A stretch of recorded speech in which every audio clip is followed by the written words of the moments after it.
Minor బాలురు లైంగిక వేధింపులకు గురైతే పోలీసులకు ఫిర్యాదు చేయాలన్నారు Secunderabad north zone additional DCP Pagadala Ashok Kumar.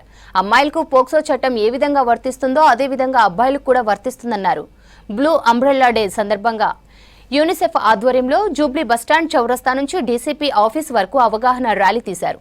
Minor బాలురు లైంగిక వేధింపులకు గురవుతున్నప్పటికీ ఫిర్యాదు చేయడానికి వారు ముందుకు రావడం లేదన్నారు. తమ దృష్టికి తీసుకువచ్చినట్లయితే న్యాయం జరిగేలా చర్యలు తీసుకుంటామన్నారు.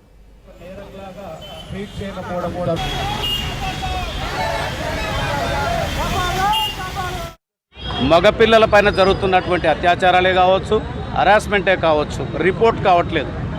అది రిపోర్ట్ చేయాల్సిందిగా పిల్లలకి కోరుతున్నాం. తల్లిదండ్రులు కూడా ఇలాంటి ఏమన్నా మగపిల్లల పైన కూడా చాలా వరకు అత్యాచారాలు జరుగుతున్నాయి, హరాస్మెంట్ జరుగుతుంది. అది అండర్ రిపోర్ట్ అవుతుంది. అండర్ రిపోర్ట్ అవడం మూలన ఏమైపోతుందంటే ఆ పిల్లోడి పైన జరిగిన అత్యాచారాన్ని అతనే మనసులో పెట్టుకోవడం మూలన అతనికి అది ప్రతిసారి గుర్తుకొచ్చే అవకాశం ఉంటుంది. ఆ గుర్తుకు రావడం మూలన ఎప్పుడో ఒకసారి అతను కొంచెం మానసిక స్థితి దెబ్బతిని అతను స్టడీస్ మీద దీని మీద కూడా ఫోకస్ చేయడం కొంచెం తగ్గే అవకాశాలు ఉన్నాయి.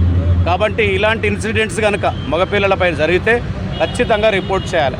మీరు చూస్తున్నారు ఈ మధ్యకాలంలో పోక్సో చట్టం ద్వారా ఆడపిల్లలపై జరుగుతున్నటువంటి లైంగిక వేధింపులని 100% మాల్ముల్లా చాలా వరకు రిపోర్టింగ్ జరుగుతుంది. మనకి ఇంతకుముందు గత 5-6 సంవత్సరాల కింద అంత రిపోర్ట్ లేకుండే, ఇప్పుడు ఫుల్లీ రిపోర్ట్ అవుతుంది.